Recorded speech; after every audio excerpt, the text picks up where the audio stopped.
I talk in the book about, growing up, I was never materially poor as a kid, but I was very poor in imagination because I didn't have that understanding. I was a wishful thinker and not a thoughtful wisher. And I do believe that a lot of the young people in our society and elsewhere who make bad choices are lacking in imagination. And it's hard when you have that imagination to understand why doesn't a person just go to school and get a job and do the things that might seem very easy and simple to us.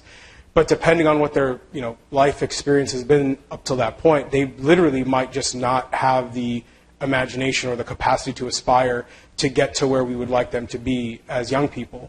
So that is how I try to frame a lot of this analysis of young men who make news headlines for terrorism or gang activity or extremism of various kinds, that if you dig into their lives, you can actually pull out ideas and concepts that help illustrate the experiences of everyday people. And those that we often regard as monsters when we read about what they do to others and the harm and tragedy that they inflict, their lives actually are very telling, I think, of broader trends in our society. Absolutely, and I think just thinking in terms of the capacity to aspire makes it so easy, I think, to understand, because you can think about that lack of imagination and where that comes from and how that's kind of created over a lifetime of having your capacity to aspire just quashed over and over and over again. So what do you think, what's the best way that we can sort of help to develop and increase the capacity to aspire? Well, there are a couple of, I hope more than a couple of solutions that I explore in the book.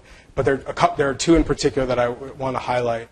So the first is, I think it's very important to understand the role that youth workers play in our society. And it's a profession that is very, on a wide scale, misunderstood. But youth workers you can think of them as a combination of a social worker and a teacher and a mentor for young people. They're often employed at community centers or school boards or other places that young people frequent.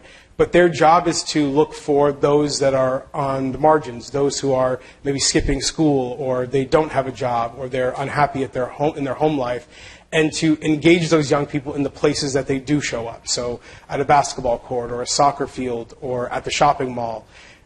Their role in neighborhoods where young people at large are experiencing serious disconnection from our social institutions is really important to understand, I think, because they present a very tangible and realistic solution to a lot of the problems I write about. And yet, as I document in the book, it's a very misunderstood profession that is not funded very well. It's hard for people to build a career in it. And at moments where I think they're most needed, we tend to make budget allocation decisions that go towards, let's say, law enforcement as opposed to professions that I think can more positively influence young people in most need.